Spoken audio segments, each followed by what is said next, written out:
Feeling overwhelmed by the thought of sending individual messages to all your contacts? Don't worry, I'm about to show you how to send bulk messages with ease using Wati. First, log into your Wati account on your computer. This will be the easiest way to set up your bulk messaging campaign.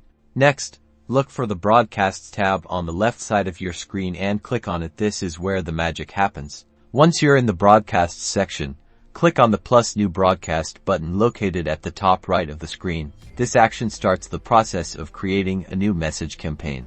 Now, give your broadcast a descriptive name. This will help you easily identify it later on. Example name is New Product Launch. Next, select the contacts you want to include in your broadcast. You can choose contacts individually or by a specific label you've preset in Wati.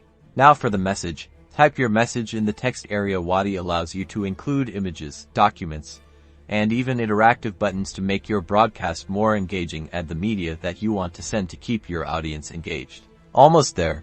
You have two options. You can schedule broadcast to send it later, or you can click send now to send your message instantly.